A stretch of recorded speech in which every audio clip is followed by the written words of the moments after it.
"It's not coffee," Evelyn said, setting the cup on the table with a careful thud. "But drink it anyway." Thank you.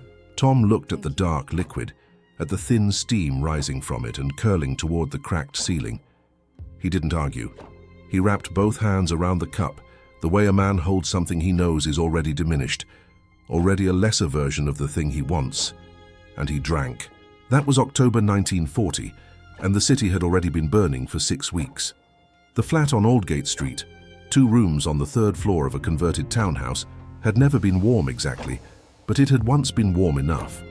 Now warm enough was a memory they handled gently, like a photograph kept in a drawer. Evelyn had stuffed a blanket into the gap beneath the front door and hung another over the window frame where the seal had cracked, and still the cold came in. It had a particular quality, London cold in the Blitz, not the sharp cold of a clear winter morning, but the damp, heavy cold of a city that had been opened up. Broken walls let in the wind, shattered glass left rooms exposed, and coal, which had once been cheap and plentiful and taken entirely for granted, was now rationed, hoarded, argued over in low voices at the coal merchant's queue on Commercial Road. The substitute coffee was made from chicory and roasted grain, and it tasted like something that wanted very badly to be coffee without quite understanding how. Evelyn had stopped minding. Or rather, she had moved the minding to a different shelf, the shelf where she kept things she would deal with after the war, whenever that was, whenever that word stopped feeling like a promise someone else had made on her behalf. She worked as a typist for a shipping firm near Holborn, Pemberton and Associates, which had moved its senior staff to the countryside and left 3 typists, 2 clerks, and a manager named Mr. Gibbs to hold the London office together. Every morning Evelyn walked from the bus stop on Cheapside with her coat buttoned to the throat and her hat pulled low, stepping around the patches of glass and rubble that the overnight wardens had swept to the curbs but not yet cleared.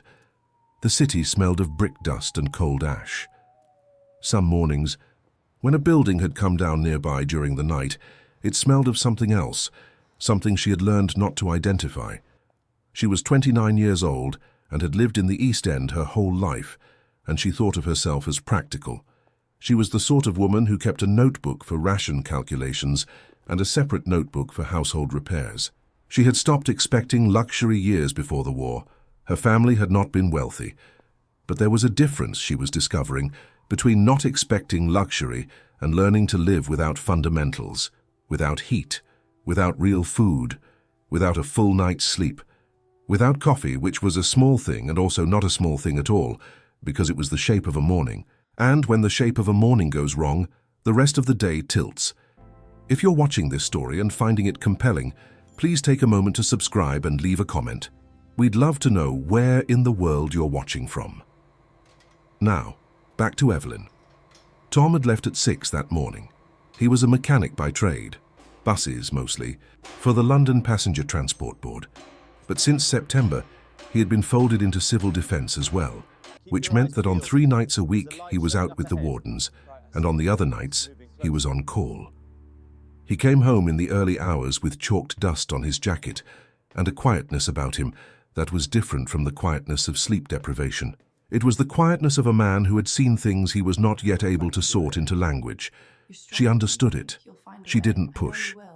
But the flat felt very small when 2 people were both being quietly private in it.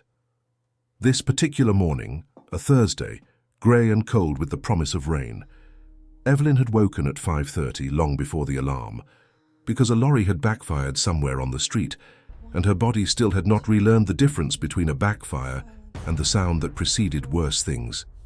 She had lain still for a moment, listening, counting, the way they all did now.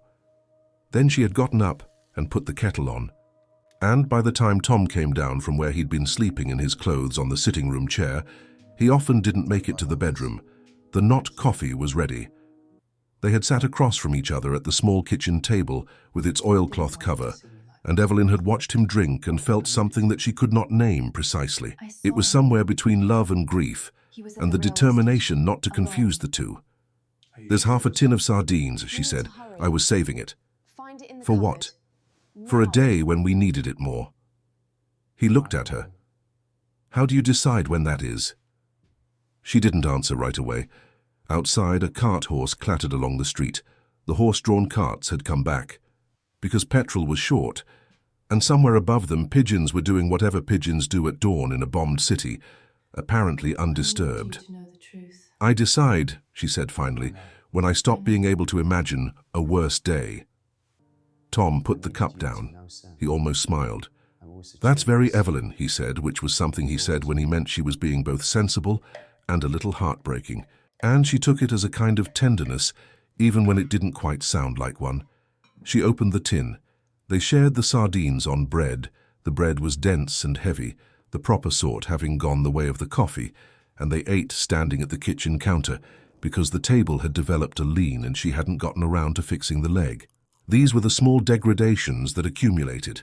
A leaning table, a draft that wouldn't stop, a kettle that boiled water for something that wasn't quite what you wanted. After Tom left, back to the depot, where 2 buses had suffered shrapnel damage to their undercarriages the previous week. Evelyn washed the cups in cold water because the boiler took 20 minutes, and she didn't have 20 minutes, dried them with the tea towel that was getting thin, and put on her second pair of stockings over the first, because the walk to the bus was long, and her boots had a crack along the left sole that let in water. She pulled her coat on, checked the blackout curtain was properly folded back. It was daylight now, but habit, and took her handbag with its ration book, her work notebook, and a small block of chocolate she had been dividing into daily squares for 2 weeks. 1 square today. The chocolate was Dutch, and she had no idea when there would be more. At the front door she paused. The blanket she'd stuffed under it had shifted in the night, pulled by the draft. She knelt and pressed it back. Then she stood, straightened her hat, and went out into the cold. Aldgate in the morning had a particular rhythm. The sound of shovels, the slow roll of clearance wagons, the voices of people who were doing the exact same thing Evelyn was doing, moving through damage toward obligation. A woman 2 doors down was sweeping her front step with the concentrated fury of someone fighting a war she can actually win. A boy of about 12 was carrying a bucket of mortar toward a boarded-up window, his face set with a seriousness that looked borrowed from a much older face. The bus came. Evelyn got on. She stood because all the seats were taken and held the overhead strap with her bare hand. She had lost 1 glove the previous week and had not found another pair, and watched London go by through the spotted glass. A church tower stood alone, its nave gone. A row of shop fronts had been comprehensively removed by something large and indifferent, and behind them was just absence. The raw, unexpected space that cities were not supposed to have. She thought about the sardines. She thought about whether she had made the right call, whether this had been the day that deserved them, or whether she had been weak. Then she decided it didn't matter. They had eaten. Tom had almost smiled. Sometimes in this city, in this year, almost was enough. The queue for the butcher on Roman Road started at 7 in the morning, and by 8:30 it stretched to the corner, looping back along the wall of a building that had lost its upper story and now stood open to the sky like a doll's house left out in the rain. Evelyn arrived at 7:05. She had taken a longer lunch break from the Pemberton office, trading it with Agnes, the other senior typist who needed Thursday afternoons for her mother, and counted 14 women ahead of her and 1 elderly man who stood very straight and said nothing to anyone. She took her place, opened her coat collar against the wind. The queue had its own social order, as all queues did now. At the front stood Mrs. Kowalski from the butcher's own street, who came every day and was treated as a fixture rather than a customer, and 2 women from the council flats who seemed to have an arrangement with each other, involving alternation and shared bags. In the middle were the regulars, women Evelyn recognized from previous queues, women she had begun to think of by their coats rather than their names. The blue wool coat, the brown fur collar, the woman with the pram who always looked as though she was counting something internally. At the back were the newcomers and the unlucky. Evelyn had stopped being unlucky about this by early October. She had learned the times, the rhythms.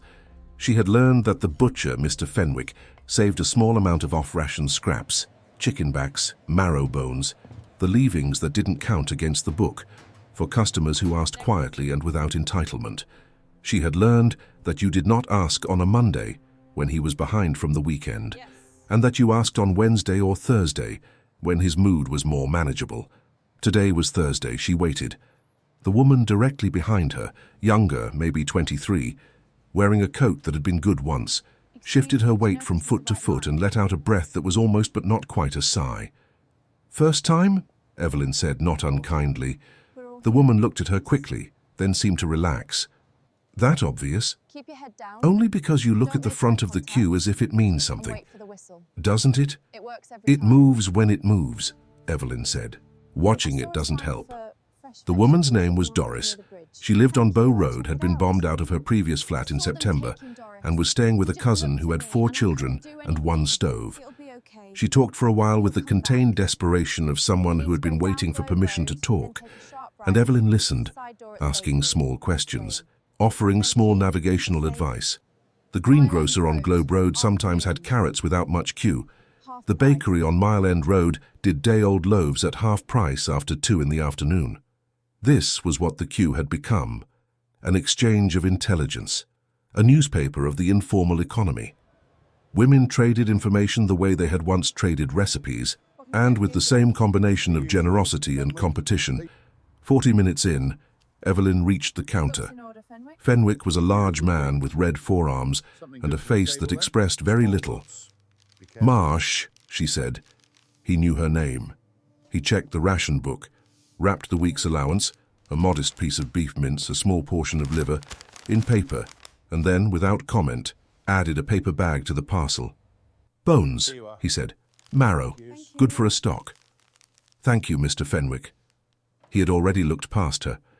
Outside, Evelyn stood for a moment on the pavement with her parcel.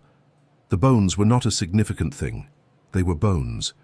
But she felt holding them something she might have called, if she were being careful, dignity. Not the dignity of wealth or ease, but the smaller, more essential dignity of having managed, of knowing the system well enough to navigate it, of being the sort of person who knew to ask on a Thursday. She had become good at this. She wasn't sure she wanted to be good at this, but she was. Back at the office, she found that a new colleague had arrived, Francis Holt, transferred from Pemberton's Kensington branch, which had lost its building to a direct hit the previous week. She was sitting at the desk by the window, the best desk, the one that caught what little afternoon light there was, arranging her things with the confident efficiency of someone who has always arranged things without worrying whether the arrangement would hold. Francis was perhaps 35, dark-haired, dressed in a coat that was clean and well-fitted, in a way that Evelyn recognized as meaning a different sort of life entirely. Not aristocratic, she wasn't that, but comfortable in the way that people with 2 or 3 servants and a house in a borough that hadn't burned were comfortable. "You must be Evelyn," Francis said, turning with a smile that was genuine and therefore slightly more complicated. "Mr. Gibbs told me you were the one who kept things running." "Mr. Gibbs is generous," Evelyn said. "He said you managed the correspondence during that week in September when the phones were out. Someone had to." Francis nodded, still smiling. "I brought biscuits," she said, producing a tin. "Proper ones. My aunt sends a parcel every fortnight from the countryside." She opened the tin. They were digestives, perfectly intact, not crushed, not stale, the kind of biscuit that in another year would have been entirely unremarkable and now seemed almost obscenely real. Agnes from her desk looked up and tried not to look as though she was calculating how many she would be offered. "Please," Francis said, holding the tin out, and there was nothing wrong with the offer, nothing conditional or pointed about it. It was a simple act of sharing. And yet, Evelyn, reaching for a biscuit, felt something tighten in her chest that she chose not to examine too closely. She thanked Francis. She ate the biscuit. It tasted like what a biscuit was supposed to taste like. That evening, on the bus home, she thought about Doris from the queue and her cousin's overcrowded flat, and about Francis and her fortnightly parcel, and about herself in the middle, with the bones wrapped in paper on her lap. She didn't think these things were comparable in any simple way. She didn't think Francis was wrong to share. She didn't think Doris was wrong to struggle. She thought that the war had rearranged all the invisible distances between people, the ones that had previously been managed by politeness and shared pretense, and that now those distances were visible and slightly raw, and nobody quite knew how to talk about them without either lying or being cruel. She got off at her stop and went home through the cold, past the warden's post and the sandbagged entrance to the shelter on Whitechapel Road, past the site of the house 3 streets over that had come down last week and was now a gap in the terrace like a missing tooth. Tom was already in. She could hear him on the stairs, moving with the slow heaviness of a man who had been lifting things all day. I made it. "I got bones," she said, holding up the parcel. He looked at it. "Good bones?" "Marrow," she said. "Fenwick." "Thursday," he said, as if that explained everything, because it did. She put the kettle on, not for coffee, for the water that would become the broth that would become, by tomorrow evening, a soup that would stretch across 2 days if she was careful, which she was, which she had learned to be. The chicory substitute was bitter and thin, and nothing like what it was pretending to be. She drank it anyway, standing at the cold stove, waiting for the bones to soften. The siren started at 8:40 on a Tuesday evening, and by 9 o'clock, Evelyn had learned something she had not previously known about herself. She was afraid of the woman in the green headscarf. The woman's name was Mrs. Alderton. She had secured, through what mechanism exactly no one had established, though several theories circulated, the 2 best spots in the Aldgate shelter: the corner beside the secondary support beam, where the drafts were fewest and the ceiling felt most solid, and the adjacent position against the wall, where her sister-in-law slept. Mrs. Alderton was perhaps 55, built solidly, with the particular authority of a woman who has never been asked to justify herself in her own neighborhood and did not intend to start. The shelter was in the basement of a converted warehouse on Goulston Street, not the underground, which was crowded and far, but the nearer option that most of the immediate streets shared. It held perhaps 60 people when full and was routinely 80. It smelled of damp brick, bodies, and the vinegar someone always seemed to bring in their sandwiches.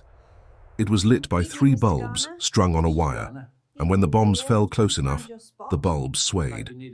Evelyn had been coming here since the 2nd week of September. She had a spot, not as good as Mrs. Alderton's, but established. Known, a piece of floor next to an older couple named the Garners, who were quiet and didn't take more than their share of the bench. Tom came when he wasn't on duty. When he wasn't, she came alone, which was most nights now. The trouble with Mrs. Alderton had started 2 weeks earlier, over a blanket. There was a family at the shelter, and the Siddiquis, a father and mother and their 3 children, who had been bombed out twice, were staying in temporary accommodation above a shop on Whitechapel Road, and had lost most of what they owned the second time. The children had 1 coat between them for shelter nights. The youngest was perhaps 4 and had a persistent cough. Evelyn had brought an extra blanket from the flat, her own second blanket. The one she'd been using for the door gap, replaced imperfectly by a folded piece of canvas, and given it to Mrs. Siddiqui without drama, simply saying it was spare. Mrs. Alderton had watched this happen and had said nothing immediately, which was worse than saying something. She had said something later to her sister-in-law, in the particular register of a voice that is meant to carry without appearing to mean to. Something about people from away, and how some were very good at looking needy. Evelyn had heard it. Mrs. Siddiqui had heard it too, by the slight change in her posture, the way she adjusted the blanket over her youngest without looking up. Evelyn had said nothing. She told herself it was because conflict in the shelter made everything worse, because 60 or 80 people in a basement needed whatever small peace they could maintain. She told herself this was wisdom, not cowardice. Sitting on the bench now, with the bombs working their way across the east somewhere, she wasn't entirely sure. Next to her, young Doris, the woman from the Roman Road queue, had found her own shelter spot by accident, having apparently been walking past when the sirens went and taken the nearest available basement, which was this one. She sat with her knees together and her hands pressed flat on her thighs, listening to the ceiling with the concentrated attention of someone still learning that the ceiling is not actually going to tell you anything useful. "Count between the sound and the shake," Evelyn said quietly. Doris looked at her. "The sound of the engine and the impact. If you count and the gap gets shorter, it's getting closer. If it's getting longer, It's moving away. Does that help? Evelyn considered this honestly. It gives your brain something to do. Doris almost laughed. How long have you been doing this? Since September 7th. And it gets easier? You get better at it, Evelyn said carefully. That's not the same thing. On the other side of the shelter, one of the Siddiqui children, the middle one, a girl of about 7, had fallen asleep against her mother's arm, wrapped in Evelyn's blanket. Her face was completely peaceful, as children's faces sometimes are, even in impossible places, because the body knows things the mind hasn't caught up with yet.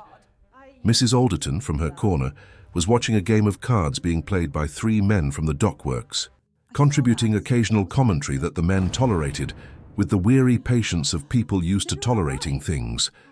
There was a close one, very close, the floor shuddering, the lights swinging, someone's jar of something rolling across the floor in the sudden tilt. A collective intake of breath. Then the collective return to breathing. The particular way 80 people decide, together, to continue.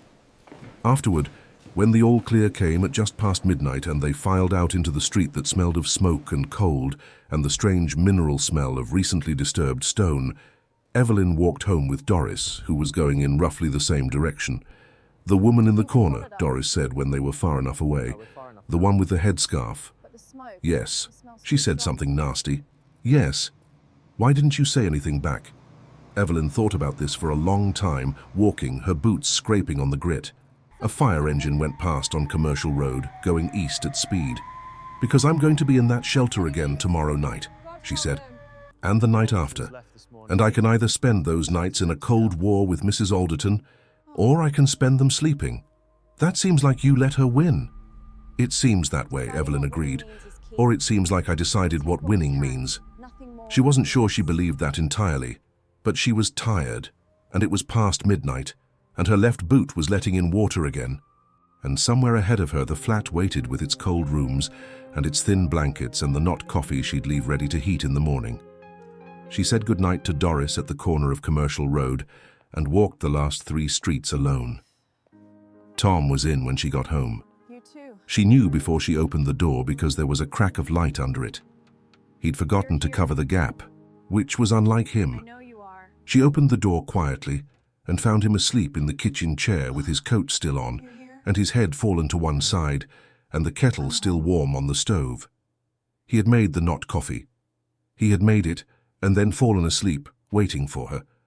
She turned the lamp off and pulled his coat up over his shoulders and did not wake him, and stood in the dark kitchen for a moment, very still, listening to him breathe. The city outside was quiet. The sirens hadn't come back tonight. That was something. Tonight, it was enough. Francis Holt was, Evelyn eventually concluded, genuinely good. This made things considerably more complicated. She was efficient without being competitive, warm without being intrusive, and she had a talent for remembering small things, the name of Agnes's evacuated son, the fact that Mr. Gibbs took no milk in his tea, that made people feel, in her presence, properly seen. These were not manipulations. They were simply kindness operating smoothly, the way kindness does when it has always had enough room. She invited Evelyn to lunch on a Wednesday, 3 weeks into her time at Pemberton's. Not to a restaurant, they were mostly half-functioning or bombed, the good ones, but to a small cafe on Chancery Lane that Evelyn had passed 100 times without going in, because the prices were the sort that signal a different calculation. Francis paid without offering to split the bill, which was gracious, and also the thing that sat wrong. They had soup, real soup, with actual chicken in it, which meant either a black market arrangement or a very accommodating relationship with the kitchen, and conversation that moved well. The office, the bombing patterns, the question of whether the Kensington office would ever reopen. Frances talked about her husband, who was with the RAF and stationed somewhere she wasn't permitted to say, and about her house in Holland Park, which had lost its attic to a firebomb but was otherwise intact. Holland Park, intact. Evelyn thought of her own flat with its tilting table and its drafty window, and the canvas she'd folded against the door, and said nothing except the polite minimum.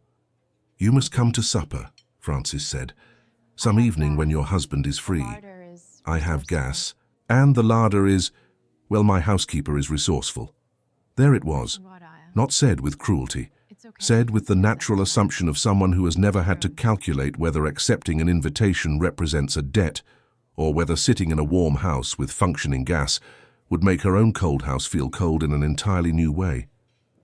That's very kind, Evelyn said. I mean it, truly. It would be nice to have people in. The house is very quiet without James. She meant it. Evelyn could see she meant it. That was precisely the problem, that there was nothing to push back against, no unkindness to deflect, nothing except the simple geography of different lives being brought into close contact by the war, and the discomfort that came with that contact, and the further discomfort of knowing that the discomfort was her own and not Francis's fault. She went back to the office and typed 40 letters before the light went, and thought, while she typed, about the geometry of kindness, how it can be entirely genuine and still create a shape that you have to navigate around. That evening she told Tom about the invitation. They were eating the broth from the bones, 2 days on as she'd planned, with barley added and a handful of dried peas that had been at the back of the cupboard since before the war. It was thin, but good. It was genuinely good, and Evelyn felt a particular satisfaction in it that had nothing to do with Francis and her housekeeper. Tom was quiet for a moment. He had come home earlier than usual, no civil defense call that night, and he was in the particular state of quietness that meant he was thinking something he wasn't sure how to say. Then what's the problem? Is she decent? He finally said. She is. But there is. Then what's the problem? There isn't one, Evelyn said. Not exactly. He looked at her across the table that still leaned. She had jammed a wedge of wood under the short leg 2 days ago, and it had helped somewhat. Ev, he said, she has gas and a larder. We've been eating bone broth for 2 days. I know. Sometimes, he said carefully, accepting something doesn't mean conceding anything. She looked at him. This was, she thought, unexpectedly wise, or perhaps not unexpectedly, because Tom had a habit of being wise about the things she was being stubborn about, and stubborn about the things she navigated deftly, and perhaps that was why they had worked, when they worked. You've been thinking, she said. I've been thinking. About what else? A pause. Outside, a vehicle, heavy, military, went along the street, its engine bass and steady. About whether we're all right, he said. She kept her eyes on her bowl. The broth was good. The barley was swelling, soaking up the salt and the marrow. It was genuinely a good thing she had made. We're tired, she said. Yes.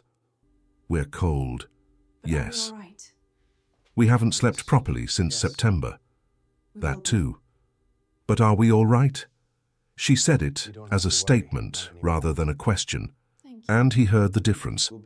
He reached across the table and covered her hand with his. His hand was rough from the work, always rough, with engine grease that never entirely left the creases, and she turned hers over so they were palm to palm, which was something they had done since they were young, and which required no explanation and no management. I think so, he said, but I think we should check. She agreed to supper at Francis's. She told herself this was taking Tom's advice, which it was. She also told herself it was its own kind of decision, not a concession, not a charity, but a choice she was making with her eyes open, which was how she tried to make all her choices now. The following Friday they went to Holland Park. The house was warm in the way that houses with functioning heating are warm, the kind of warmth that settles into your back and shoulders and makes you realize with a small shock how cold you have been. Francis made a chicken casserole. Her housekeeper, a small, efficient woman named Mrs. Booth, who moved through the kitchen with the economy of someone who takes domestic competence very seriously, had made bread. Real bread. White bread. Tom ate 2 pieces of it without appearing to notice he was doing so. Evelyn noticed. They talked for 3 hours. Tom and Francis's absent husband James were both interested in engines, and Francis talked about James with the particular combination of pride and suspended worry that Evelyn recognized as the married language of the home front. They talked about the bombing and about the shelters and about what London would look like when it was over, and Evelyn found herself somewhere in the second hour, not performing ease but actually experiencing it. On the bus home, Tom leaned against the window with his eyes half closed. That was good, he said. Yes, Evelyn said. You were right about her. I didn't say anything bad about her. I know. You were thinking something. She looked out at the dark city going past. The blackout made it unrecognizable, just shapes, interruptions in the dark, the occasional glow of a cigarette from a doorway. I was thinking, she said slowly, that being good at getting by can make you protective of the getting by, like it's a skill you've earned, and accepting help feels like undermining it. Tom was quiet. That's very Evelyn, he said. She smiled briefly in the dark. I know. Who you are. It started with sugar. There was a woman on the 4th floor of the Aldgate building. Evelyn had never learned her name, because she'd moved in after the Blitz began and nobody had made the ordinary introductions. Who, it was known, had access to things. Not dramatically, not black market beef or stolen ration books. Small things, an extra pound of sugar, a tin of condensed milk, soap that was properly soap rather than the grey wartime substitute that turned your hands dry and smelled of ash. Evelyn had heard about her from Mrs. Garner, the quiet woman from the shelter, who mentioned it with a studied neutrality that meant she had used the service herself and didn't want to discuss the ethics of it. The ethics of it were not, in fact, complicated in their fundamentals. Everyone knew the rules. Everyone also knew that the rules were unevenly applied and that people with money or connections navigated them differently from people without. The woman on the 4th floor was not defrauding the country. She was redistributing at a premium things that had arrived in the city through channels that were not scrutinized. It was a small thing, a private thing. Evelyn had gone 2 months without considering it. The week that changed this was the week Tom's shift was extended to 6 days. Sugar? A new directive about bus maintenance after a cluster of engine failures, 3 vehicles in a week, which suggested something systemic and required overtime. And he came home on Thursday evening with a cut on his forearm from where a tool had slipped and a look of such complete depletion that Evelyn stood in the kitchen after he'd gone to bed and counted what she had in the larder with unusual deliberateness. What she had was half a pound of oats, a small amount of dried lentils, 2 tins of pilchards, a heel of cheese, a bottle of dried mustard, and the end of the condensed milk she'd been rationing into her tea since October. She had the ration book allocations for the week, which would cover the basics. She also had Tom, who was running 6 days on inadequate food and intermittent sleep, doing physical work in cold conditions, and whose quiet was becoming a different kind of quiet, not the quiet of contained feeling, but the quiet of diminished reserves. She went to the 4th floor and knocked. The woman who opened the door was ordinary-looking, perhaps 40, with a practical face and no visible interest in drama. She looked at Evelyn with the expression of someone who had done this many times and was neither proud nor ashamed of it. Sugar, Evelyn said, and soap, if you have it. The price was 3 times the ration shop rate. Evelyn paid it from the emergency money she kept in the envelope at the back of the kitchen drawer. The envelope that was supposed to be for genuine emergencies, which she had defined until now as structural damage or medical necessity. She stood in the hallway afterward, with the paper bag in her hands, and felt something she could only describe as the specific discomfort of a decision that is practically sensible and morally uncomfortable simultaneously. She wasn't sure which weight was heavier. She suspected they were the same weight, which was why neither cancels the other. She made Tom a proper cup of tea with real sugar that evening and didn't mention where it came from. He drank it. He closed his eyes for a moment. He said, "God, that's right," in the tone of a man who has just been handed back something he didn't know he'd been doing without. She watched him and thought about what it meant to keep someone safe, whether it meant following rules exactly or following the intention of rules approximately, or whether in conditions of sufficient scarcity, safety, and rules occupied different rooms entirely, and you had to choose which room you were standing in. She didn't resolve this. She suspected she was not supposed to resolve it. She suspected the war was generating these small unresolvable equations all over the city, in every flat and shelter and queue, and that the accumulation of them was changing people in ways that wouldn't be visible until later, when the pressure was off and you could look at what had been bent and what had been broken and what had somehow held The following week she went back to Francis at the Pemberton office, and with the particular composure of someone setting aside something in order to function, accepted an invitation to borrow 2 of Francis's extra blankets for the duration of the winter. Francis gave them without ceremony. She wrapped them in brown paper as if they were a parcel. "There's no need to make a thing of it," Francis said. Always. "I know," said Evelyn. Thank you. And that, somehow, was the thing she needed to hear. February came to London like a slow apology. Not warmer exactly, but different. The light changed, arriving a few minutes earlier each morning, and the cold lost some of its aggression and became simply cold rather than cold plus contempt. The bombing continued, but it had found its rhythm by now, and the city had found its corresponding rhythm, the one it would carry for years. The alertness and the all-clear, the mornings of assessment, the afternoon of rebuilding whatever could be rebuilt before the next night came down. Evelyn walked to the bus stop on a Thursday morning and saw crocuses at the foot of a bomb site wall, 3 purple ones growing out of the rubble, which was exactly the sort of thing that was going to make people cry on the bus and then pretend they hadn't. She did not cry. She stood and looked at them for a longer moment than she'd intended, and then she went to catch her bus, and she thought about them all the way to Cheapside. At the office, Francis had brought scones. Agnes, who had been warming slightly toward Francis for the past month, received hers with a grace that was almost natural. Evelyn ate hers at her desk and typed, and thought about the letter she needed to write to her sister in Sheffield, who had been pressing her to come up, to leave London, to stop being stubborn, and to whom Evelyn had been giving careful non-answers for months. The truth was she could not explain why she was staying. Or she could, but it sounded insufficient from the outside. The flat was hers and Tom's, and leaving it felt like giving it to the war, and she was not prepared to do that. There was something in the dailiness of it, the mended door gap, the tilting table, the not coffee, the bones from Fenwick on Thursdays, that she was not willing to surrender.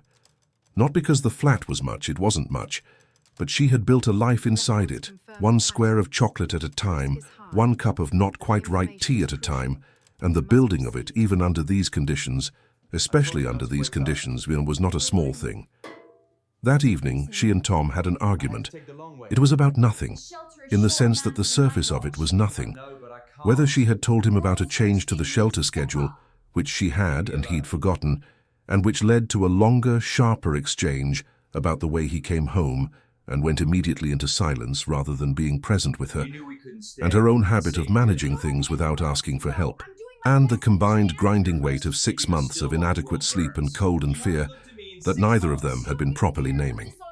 It was a proper argument, voices raised to the degree that the couple below knocked on their ceiling twice, and it ended with Tom sitting on the kitchen chair and Evelyn standing at the window looking at the dark street, and both of them breathing harder than the argument warranted. "I don't know how to not be tired," Tom said. His voice had gone quiet again, but it was a different quiet now, not the withdrawn quiet, but the stripped-back quiet of someone who has run out of the management layer and reached something underneath. Evelyn turned from the window. "I know. I'm not sharp at you because I don't love you. I know that too. Then what do we do?"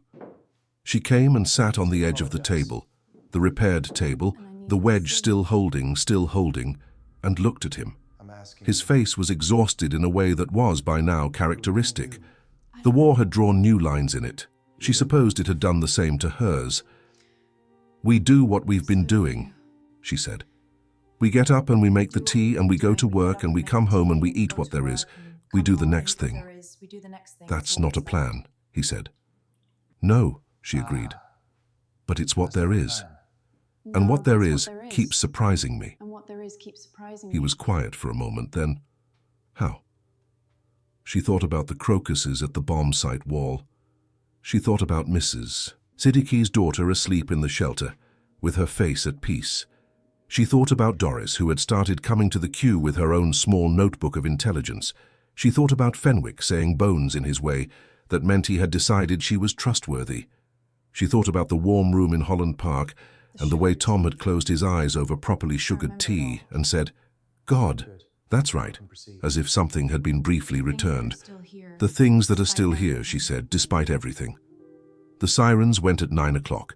They gathered the usual things, the bag she kept by the door now always packed, and went down and along the street to the Goulston shelter. And they went together, which was not always possible. And Evelyn walked with her arm through Tom's, not because she needed the support, but because the contact mattered. In the shelter, Mrs. Alderton was in her corner, as always. The Siddiqui children were there, the youngest now recovered from her cough, running a small piece of string along the floor and trying to interest a neighbour's terrier in it. Doris had appeared again, now a regular, and had brought a flask of something hot that she shared in the cap of the flask with anyone nearby, which was not coffee, but which nobody needed to pretend about. Evelyn found her spot and sat, and Tom sat beside her, his shoulder against hers, his eyes half closed in the way of someone who knows that if he stops moving he will fall asleep, but who is also all right with that. The bombs fell, not nearby, further east by the sound by the interval between the engine drone and the low concussion that reached them as a pressure change rather than a sound. The lights swung. Someone's knitting needles continued, patient and rhythmic. Evelyn thought about what she had decided in the accumulated small decisions of the past 6 months that survival meant. It did not mean the flat. Exactly.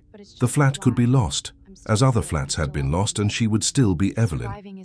It did not mean the marriage exactly. The marriage would require tending beyond these conditions, would require them to rebuild the ordinary intimacy that the war had interrupted, and she believed they would because she knew Tom and she knew herself, and she believed that both of them, stripped down to what was essential, were people who could do the work. It meant something more interior than either. It meant the version of herself that had learned to calculate without calculating, to accept without conceding, to manage without becoming only management.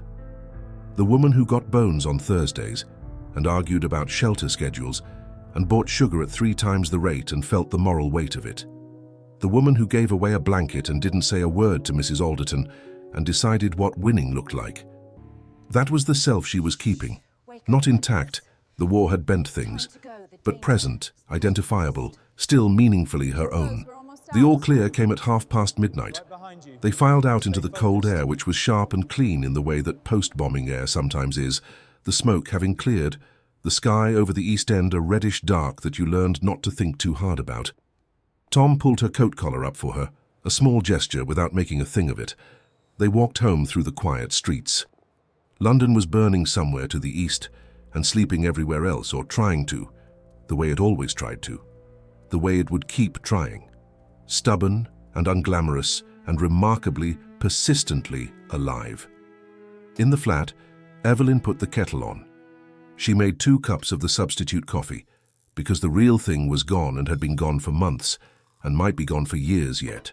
And she carried them to the kitchen table that still tilted slightly despite the wedge, and she set one in front of Tom and kept one for herself, and they sat in the cold kitchen under the bare bulb and drank something that wasn't quite coffee and was, somehow, exactly enough.